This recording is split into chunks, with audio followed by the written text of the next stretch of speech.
નથી. બેન ઉમેદવારોએ બધાએ ભેગા થઈને ગુંચી નાખ્યું છે. અમે શું કરીએ ભરતી સમિતિ વાળા કહો?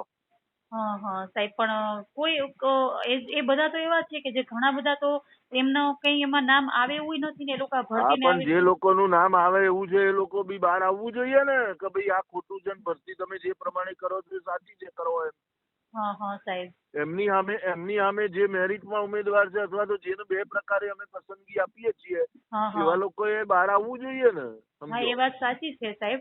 એવા લોકો બહાર નહીં આવ્યા એટલે આ લોકોએ છાપામાં બૂમાબૂમ કરી એટલે સરકારે અમારી પાસેથી અહેવાલ માંગ્યો એટલે અમે અહેવાલ આપ્યો છે. હવે સરકારમાં અહેવાલ ગયો છે, હા હા. કઈ રીતે ગણી અને કરવું એ હવે સરકાર અમને આપશે ત્યારે થશે.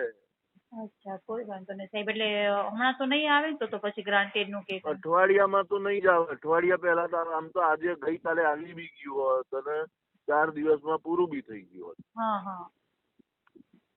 હા સાહેબ, તો એટલે કઈ જે ઉમેદવારો, હું તો કઉ છું જનરલ હોય કે કેટેગરી હોય, બેન એકચ્યુઅલી જે પ્રમાણે થયું છે એ જ પ્રમાણે થાય.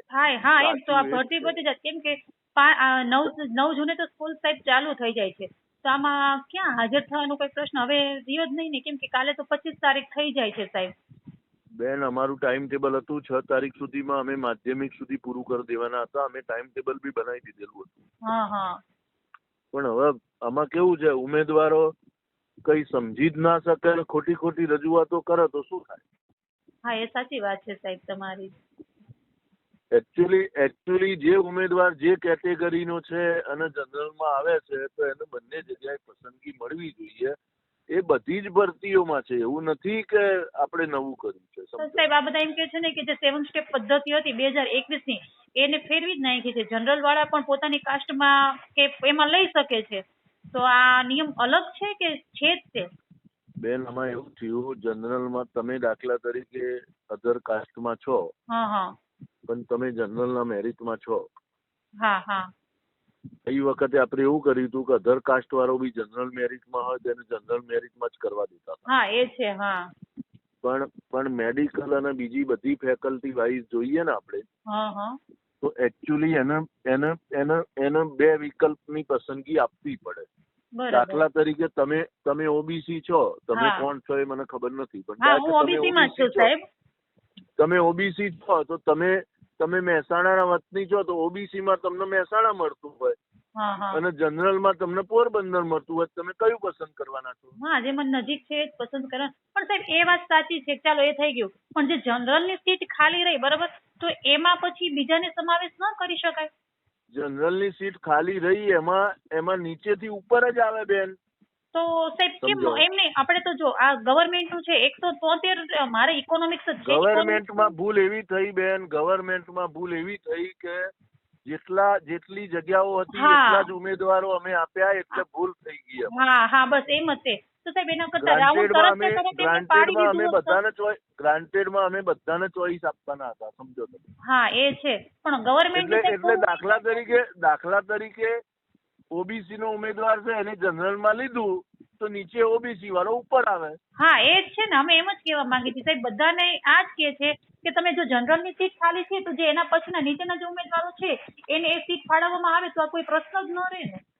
બેન ગ્રાન્ટેડમાં એવું જ કરવાનું હતું, પણ સરકારીમાં એકચ્યુઅલી જે અધિકારી બદલાઈ ગયા એ અધિકારીએ એકચ્યુઅલી એની જીદના કારણે એને જેટલી જગ્યાઓ હતી એટલા જ અમે ઉમેદવાર મેરિટમાં મૂક્યા. અને આમાં સાહેબ જો પ્રશ્ન એવો થાય છે કે અમારા જેવા તો ઠીક છે, પણ ઘણા બધા એવા ઉમેદવાર છે ને કે જેને ઉંમરનો પણ પ્રશ્ન છે, વય મર્યાદાનો. હવે એને શું કરવાનું? પછી આ જેટલી ભરતી લેટ થતી જાય તે બધાના તો પછી આટલી મહેનત કરીને તો આગળ આવ્યા હોય અને ના હવે જે લોકો મેરિટમાં આવી ગયા છે એને ઉંમર વાળી વાત કરવાની જ નથી. હા હા તો સાહેબ કેમ આમ તો આવતા અઠવાડિયા સુધીમાં કઈ પૂરું થશે ખરી?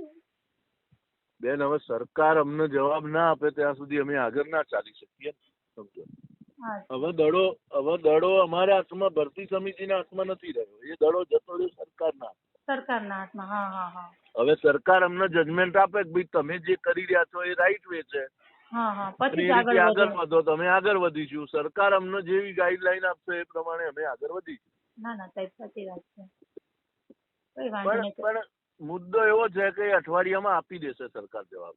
હા બસ એમ, કેમ કે ઘણા બધા પ્રશ્નો છે સાહેબ આ ભરતીને લઈને, કેમ કે કોઈ ઉમેદવાર તમે એન ટાઈમે જો ભરતી આવે, સ્કૂલ ચાલુ થાય, ઘણા બધા બહેનો એવા છે, ઘણા બધા ભાઈઓ એવા છે કે જે કદાચ દૂર મળશે તો એમને એડજસ્ટ કઈ રીતે થવું, એ બધા પ્રશ્નો તો રહે બેન ને. હવે નોકરી જ ક્યાં છે જ્યાં મળે ત્યાં એડજસ્ટ થઈ જવાનું. હા એ તો છે આ સાહેબ, તો પણ કેટલી આ બૂમાબૂમ બાળકો પછી આ હોય ભરતી, એમ અમે નહીં, કેટલી અમારા જેવા બૂમાબૂમ છે પછી આ હવે ભરતી લાયા છે. સાહેબ, અમારા જેવા છે કે બે બાળકો, હવે ક્યાં એમનું એડમિશન થશે, શું છે, ક્યાં મળશે, કોઈ નક્કી જ નથી. અમારું કઈ નથી તો એમનું બચારાને શું કરીએ સાહેબ, તકલીફ ત્યાં છે, બીજું કઈ તકલીફ નથી અમને. એટલે બધું થશે બેન, બધું થશે, ચિંતા અને થેન્ક યુ સાહેબ, આજ સુધીમાં આ સરસ એવો જવાબ તમારા તરફથી અમને મળેલો છે, કેમ કે અમે રોજ ફોન કરી, ક્યાંય ફોન રિસીવ થતા નથી કે કોઈ જવાબ આપતું નથી, પણ તમારો જે પ્રત્યુત્તર મળ્યો એનાથી અમે ખુશ છીએ. કશો વાંધો નહીં. હા, એ ચાલો ચાલો.